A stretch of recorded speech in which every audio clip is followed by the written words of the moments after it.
말씀 보겠습니다. 사도행전 2장 17절로 21절까지의 말씀, 신약 189면입니다. 사도행전 2장 17절로 21절 한 절씩 교독하고 21절은 같이 읽도록 하겠습니다. 2장 17절 제가 먼저 시작합니다. 하나님이 말씀하시기를 말세에 내가 내 영을 모든 육체에 부어주리니 너희의 자녀들은 예언할 것이요 너희의 젊은이들은 환상을 보고 너희의 늙은이들은 꿈을 꾸리라.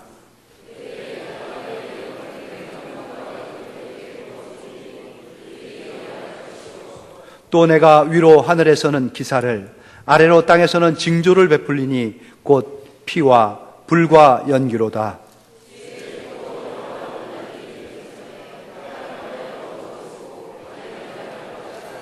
같이 합니다. 누구든지 주의 이름을 부르는 자는 구원을 받으리라 하였느니라. 아멘.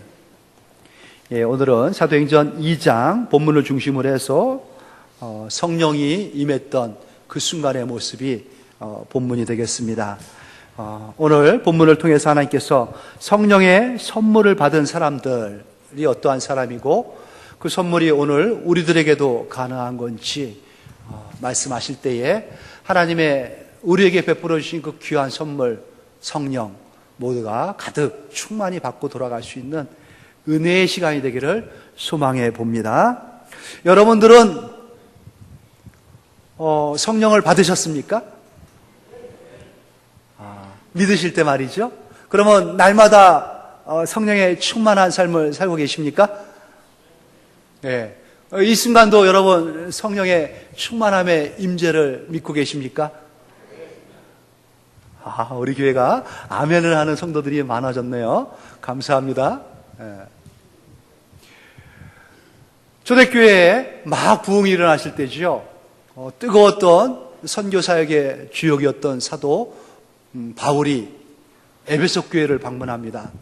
에베소 교회 성도들이 아주 열정적으로 뜨겁게 교회에 헌신하고 예배를 드립니다. 근데 뭔가 모르게 약간의 뉘앙스가 분위기가 사도가 봤을 때에는 섭섭함이 있었어요. 이게 뭘까? 기도 가운데 깨닫습니다. 그리고 그들에게 단도직입적으로 사도가 묻습니다. 너희가 믿을 때에 성령을 받았느냐? 그런데 그 질문에 에베소 교인들의 눈이 동그래집니다. 그리고 약간 의아한 표정을 짓고 반문하죠. 성령이 도대체 뭡니까? 우리는 성령의 계심도 듣지 못하였습니다. 깜짝 놀라죠. 성도인데 교인인데 모여 예배하는 자들인데 성령의 계심도 듣지 못했다. 금시초문의 말씀을 지금 사도가 하십니다. 목사님, 성령이 뭔가요? 듣기야 들었죠. 그런데 나하고 무슨 상관이 있겠습니까? 혹 그러한 마음과 그러한 생각을 갖고 계신 성도가 이 자리에 앉아 계시다면요, 좀 어렵습니다. 힘든 거죠. 성령님은 하나님과 성도를, 또 성도와 성도 사이에 교통을 일으키는 분입니다. 교제가 일어나게 하시고요, 풍성함을 공급시켜 주는 분입니다.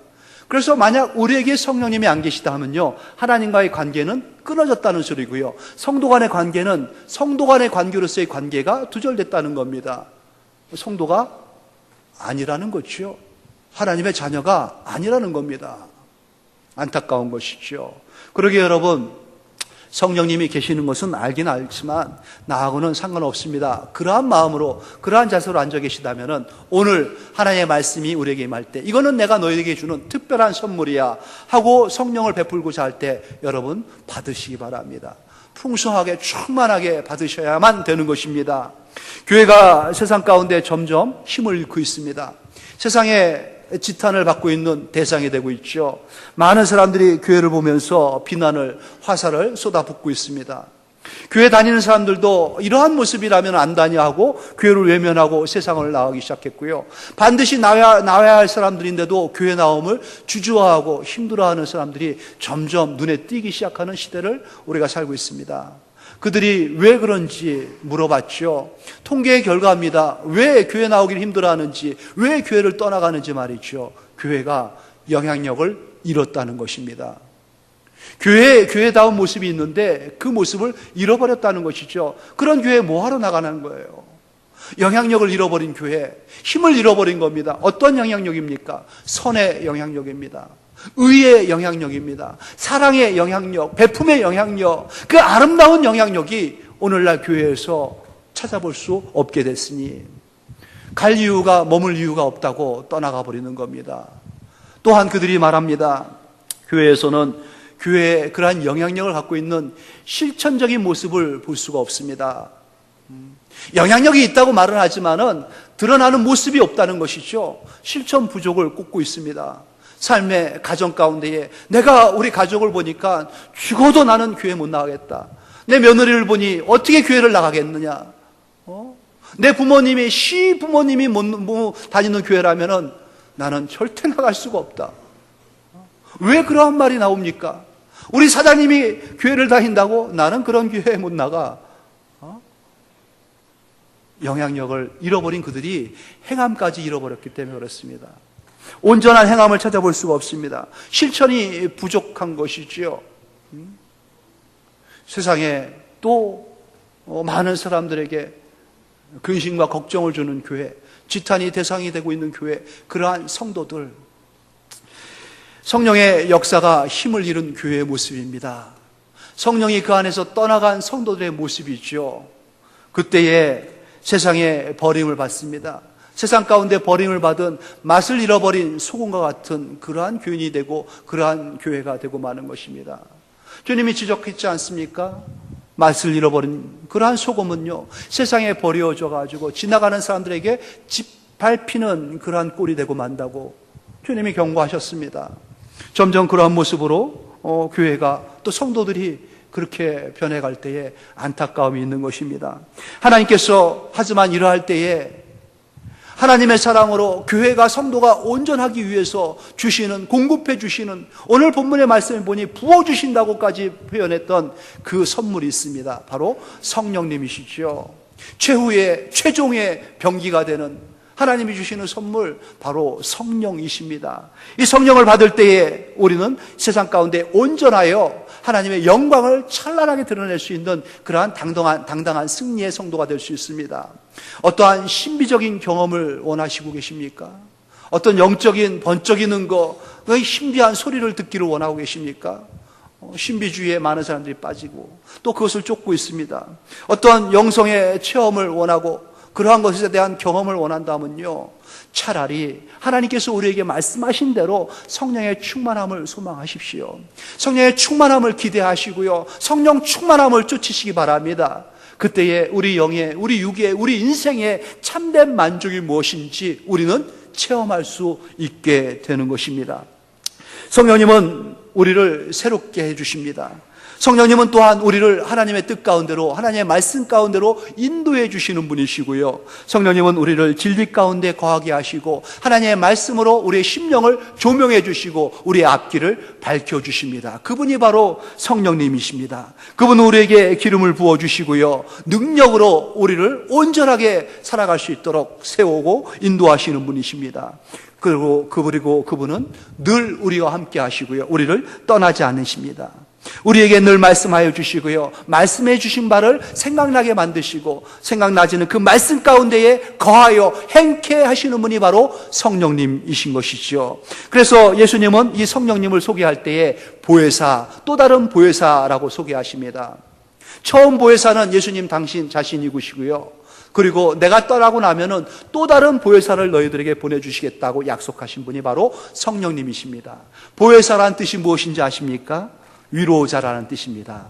우리를 세상 가운데 위로해 주시는 분, 또한 상담자라는 뜻을 갖고 있습니다. 어떠한 문제도 다 명쾌하게 상담해 주시는 분, 변호사입니다. 어떠한 정죄 가운데서도, 어떠한 비난 가운데서도 우리를 옹호해 주시고 변호해 주시는 분, 도와주시는 분입니다. 헬퍼입니다. 우리의 힘이 되어 주십니다. 우리를 강하게 해 주시는 분이라는 뜻이 있습니다. 또한 영원한 후원자, 그러한 뜻도 이 보혜사의 그 단어 안에 담겨져 있는 의미들입니다.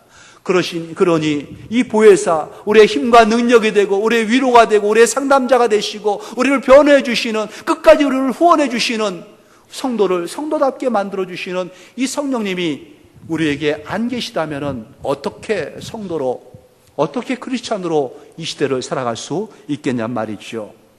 한마디로 성령님은 우리를 윤택하게 하고 풍성한 영적 삶을 가능하게 해주시는 분이시라는 것입니다. 성령님의 사역이 멈춘다면 교회는 이미 힘을 잃어버린 것이고 교회는 지상에서 사라지고 말게 될 것입니다.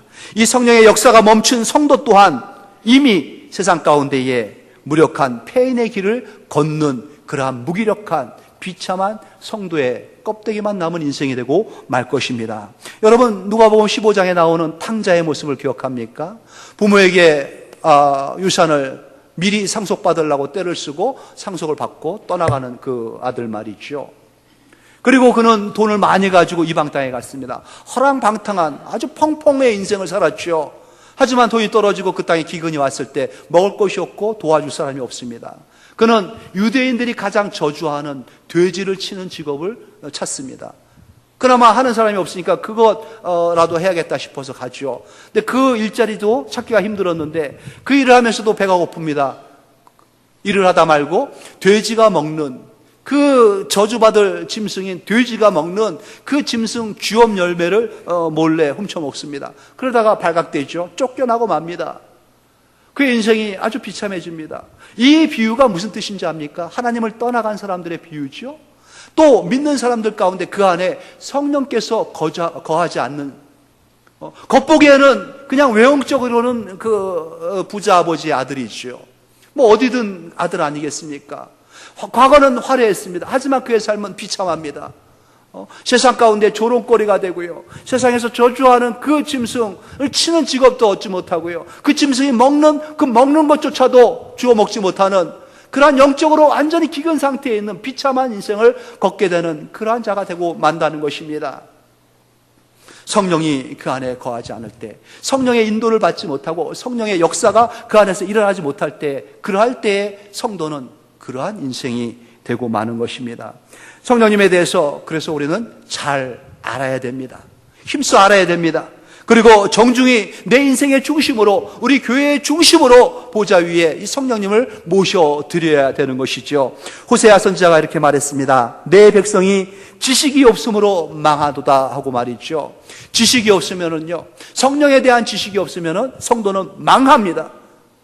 그러기에 성령님에 대해서 잘 알아야 되고요. 알면서 그치지 마시고 성령이 주시는 그 풍성한 영적 삶을 누릴 수 있어야 되는 것입니다.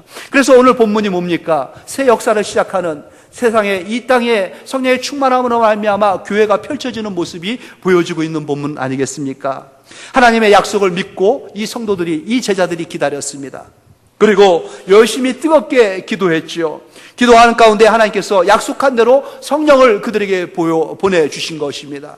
모여 기도하는 120의 성도들이 뜨거움의 성령의 충만을 받습니다. 강하고 급한 바람과 같은 소리가 들리더니만 각 사람 위에서 불과 같은 것이, 불의 혀 같은 것이 막 타오르기 시작하더니만 심령 위에, 각 사람 머리 위에 성령의 충만이 임하기 시작했습니다. 뜨거워졌죠.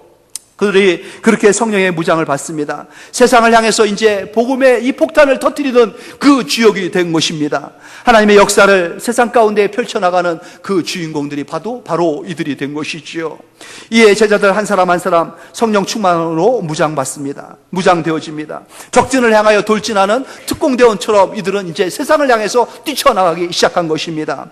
세상에 메가톤급 대폭발을 일으키는 핵폭탄을 터뜨리는 그러한 인물들이 되고 만 것이죠. 한 사람 한 사람이 다 그렇게 된 것입니다. 이렇게 성령이 충만해가지고 뜨거운 가운데에 타오르고 있는 그들 가운데에 그들 옆으로 지나갔던 많은 사람들, 그때가 언제였습니까? 유대인의 명절이었죠. 세계 각처에서 유대인들이 몰려왔습니다. 순례객들입니다. 예루살렘 성전을 향하여 가다가 갑자기 성령 충만한 그들의 모습을 보게 된 것입니다. 그들의 소리를 듣게 된 것이죠. 모에 끌리듯이 많은 사람들이 그곳에 몰려들기 시작합니다. 그리고 성령 충만한 그 무리를 보면서 그들이 깜짝 놀랍니다. 아주 기이하고 신기한 모습을 보게 되는 것이지요. 그리고 한편으로는 두렵고 떨림으로 그들의 모습을 지켜보게 된 것입니다. 그렇습니다. 이들의 반응이 어떠한지 오늘 본문 윗절 6절에서 7절 말씀 보면 이렇게 소개하지요. 이 소리가 나매 큰 무리가 모여 각각 자기의 방언으로 제자들이 말하는 것을 듣고 소동하여 다 놀라 신기하게 여겨 이르되 보라, 이 말하는 사람들이 다 갈릴리 사람들이 아니냐. 소동이 일어나는 겁니다. 성령 충만한 사람들이 있는 곳, 성령 충만한 사람이 보여지는 곳에는 소동, 난리가 난다는 겁니다. 그냥 잠잠하지가 않습니다. 그리고 놀라 신기하게 여기는 겁니다. 또 11절을 보십시오. 우리가 다 우리의 각 언어로 하나님의 큰 일을 말함을 듣는도다. 자기네 나라 말로 이 갈릴리 촌구석에 있는 이 무지렁이 같은 사람들이 유창하게 자기네 나라 말로 큰일, 하나님의 놀라운 복음을 선포하고 있는 것을 각자 자기들이 듣는 겁니다. 놀랍다, 기이하다, 어떻게 이런 일이 벌어질 수 있느냐. 깜짝 놀라는 그 많은 순례객들의 모습. 이들은요, 숨어 지냈던 자들입니다. 말 한마디 바깥으로 새면은 큰일 날까봐 문고리를 다 꼭꼭 걸어 잠그고 나서 두려움 가운데 떨고 있었던 제자들이었습니다. 그런데 성령 충만을 받으니 창문이 열리고 이들의 모든 문이 다 활짝활짝 세상을 향해서 열린 것이죠. 세상이 주목하고 보고 세상이 관심 있게 보면서 깜짝 놀라고 소동하고 기이하게 여기는 그러한 일이 벌어지는 것입니다. 오늘날도 마찬가지입니다. 성령이 충만한 사람이, 성령이 충만한 교회가 있는 곳에는 이러한 일들이 흔히 너무 자주 벌어지는 것이지요. 사람들이 두려움과 공포에 떨고 있어야 할 이 제자들이 담대하게 복음을 외치는 소리를 듣고 나서 놀랬듯이 과거에 옛날에 내가 알고 있던 그 사람의 모습을 더 이상 찾아볼 수 있는 깜짝 놀랄 모습으로 변화된 사람들을 만나게 됩니다. 성령 충만한 사람이 있는 곳, 그러한 곳에 있는 사람들의 모습이지요.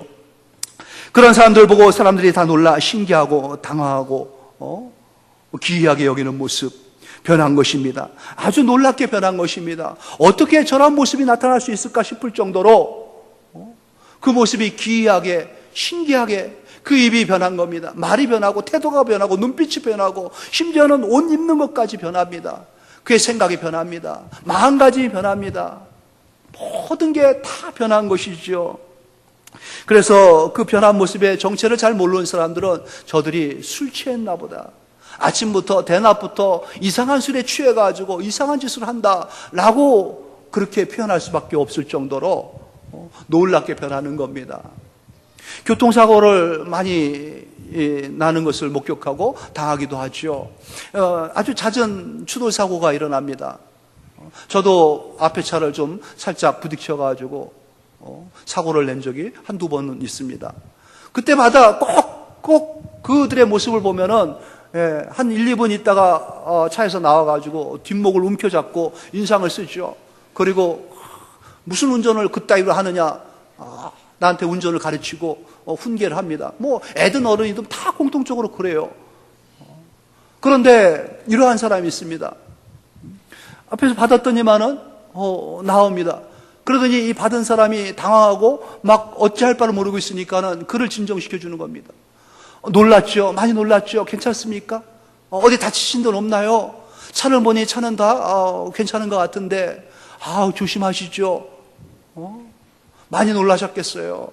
저도 괜찮고 제 차도 괜찮으니까는 안전운전 하시고요, 조심히 가세요. 그리고 차 타고 휙 가버리는 겁니다. 도대체 누구를 만난 겁니까? 저 사람은 도대체 어떤 사람입니까?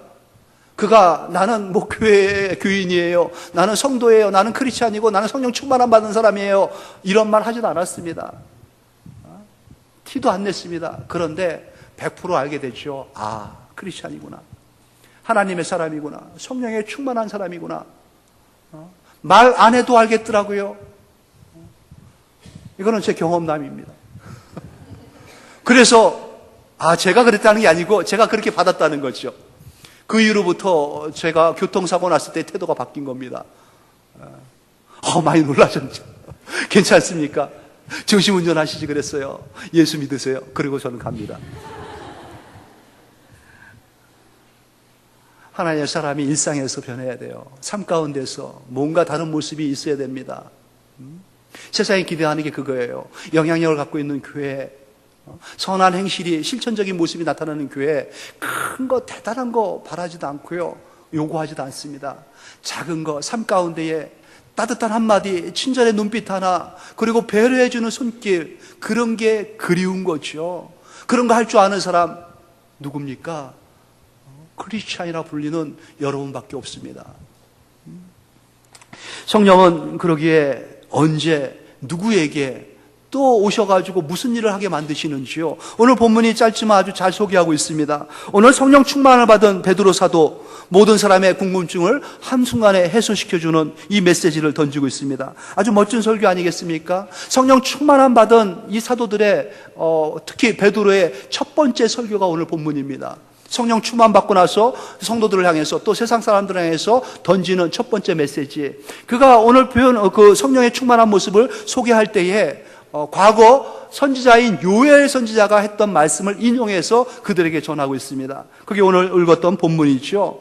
17절 말씀 보세요. 하나님이 말씀하시기를 말세에 내가 내 영을 모든 육체에 부어주리라. 그렇게 요엘 선지자가 예언한 겁니다. 그 하나님께서 하신 말씀이 지금 너희들이 보는 것 같이 우리에게 이루어졌다는 것입니다. 하나님께서 말씀하신 거다라고 말하죠. 하나님께서 말씀하신 것이기 때문에 이것은 사람이 한 게 아니라 하나님께서 하신 것이고 하나님의 역사라는 것을 밝히는 겁니다. 요엘 선지자를 통해서 하나님께서 예언하신 것을 오늘 성령 충만함 받은 베드로가 그 모여있는 많은 그 순례객들에게 또 그 성도들에게 선포하고 있습니다. 그 말씀을 오늘 하나님께서 이 영암교회에서 저에게 주셔가지고 여러분에게 선포케 하고 계십니다. 성령 충만함 받으셔야 되는 것 아니겠습니까? 오늘 우리에게 주시는 말씀대로 말이죠. 요엘 선지자의 말씀대로 성령 충만함을 이들이 받고 있는 것입니다. 언제 이 성령은 임한 것입니까? 말씀 보십시오. 말세에 내가 모든 육체에 부어주리라. 말세라는 겁니다. 마지막 때입니다. 종말의 때에. 그러면은 이때 베드로가 성령 충만을 받았을 때가 바로 종말의 때입니까? 그렇습니다. 성도 여러분, 말세라는 것은 주님이 재림하는 그 순간이 말세가 아닙니다. 주님이 승천하신 그 순간부터 말세, 종말은 시작된 겁니다. 그럼 왜 종말이 그동안 2000년 동안 안 왔습니까? 지연시키는 거죠. 하나님께서 한 영혼 더 구원하려고 보류하고 계시는 겁니다. 한 번만 더, 한 시간만 더, 하루만 더 연장하고 계시는 순간에 있죠. 하지만 그날은 옵니다. 그날이 언제입니까?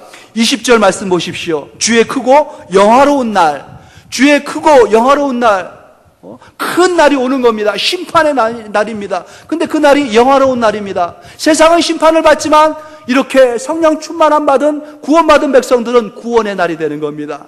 하나님의 약속의 그 나라로 들어가는 그 날, 크고 영화로운 날. 근데 그 이전에 주님이 승천하고 나서 그 심판의 날이 오기 전에 무슨 일이 벌어집니까? 크고 영화로운 날이 이르기 전에 해가 변하여 어두워지고 달이 변하여 피가 되리라. 해가 변해가지고 어두워집니다. 피가 변해가지고 달이 변해가지고 핏빛을 냅니다. 세상이 암흑이 되고요.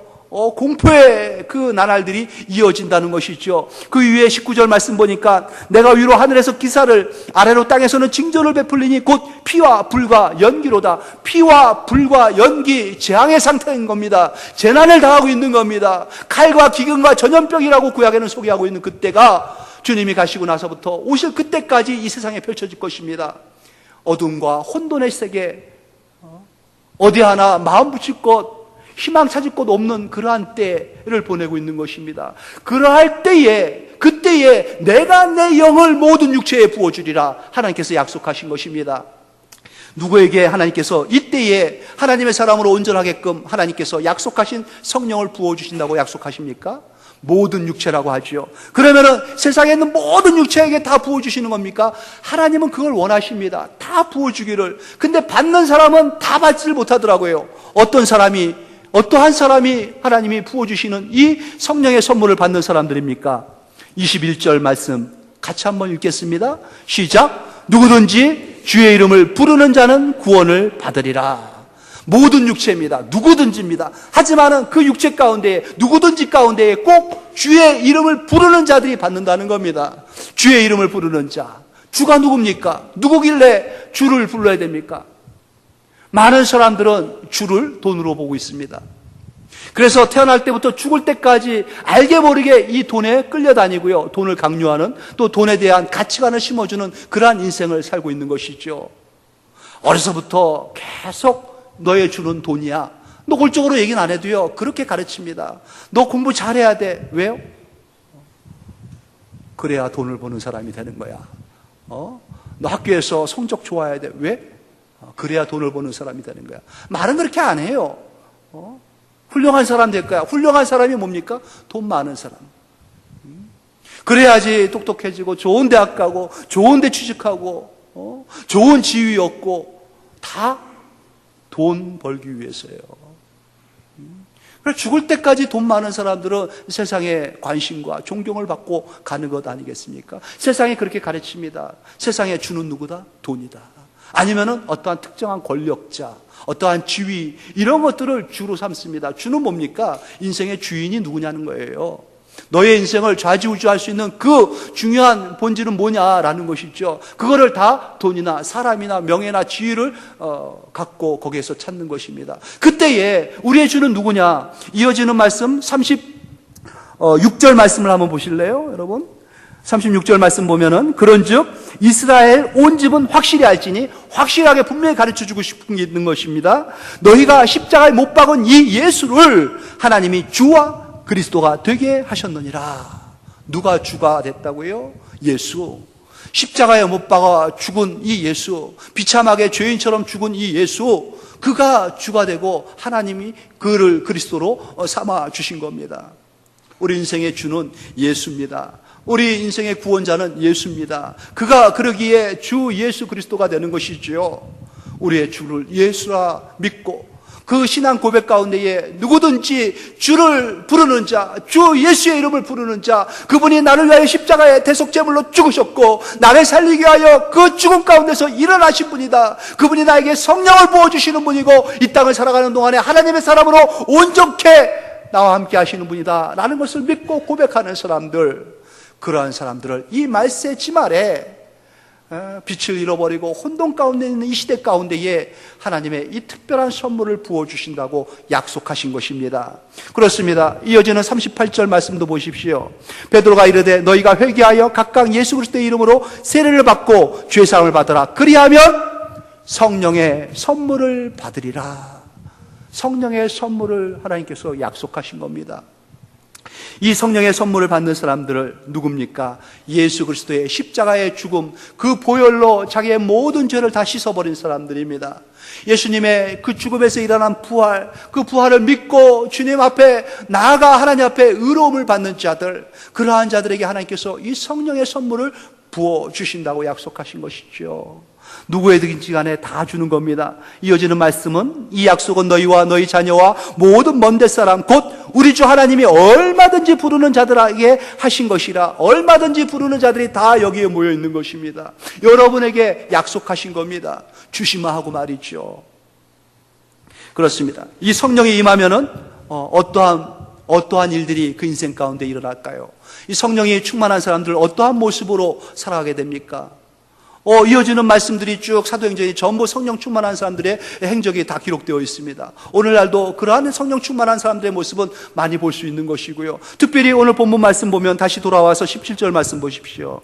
모든 육체에 부어주리니 너희의 자녀들은 예언할 것이요 너희의 젊은이들은 환상을 보고 너희의 늙은이들은 꿈을 꾸리라. 예언하는 자들이 될 것이고 환상을 보는 자들이 될 것이고 꿈을 꾸는 자들이 된다는 것입니다. 무엇에 대해서 말입니까? 하늘나라에 대해서, 하나님에 대해서, 의에 대해서, 하나님의 그 깊은 사랑에 대해서 예언하는 자, 말하는 자들이 되는 겁니다. 환상을 보는 자들이 되는 것이고 꿈꾸는 자들이 되는 것이고 그 꿈을 실현해 나가는 자들이 된다는 것이죠.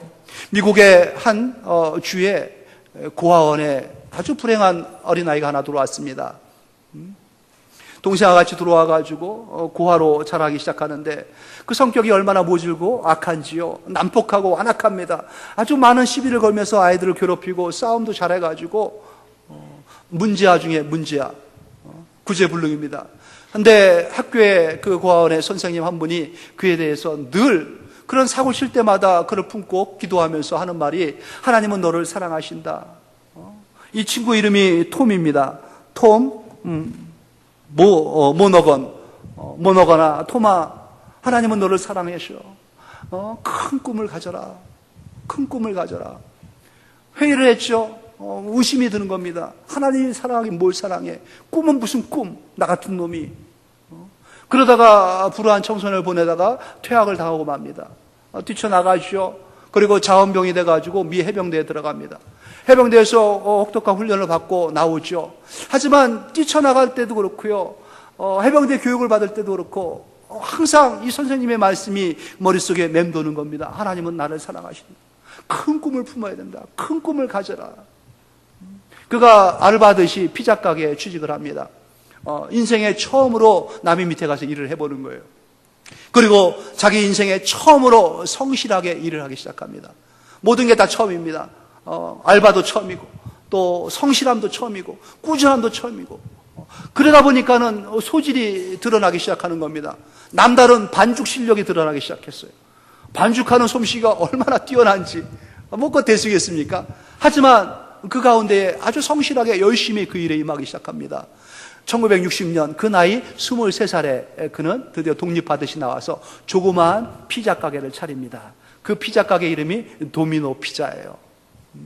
도미노 피자의 그 유명한 도미노 피자의 창업자 톰 모너건의 이야기입니다.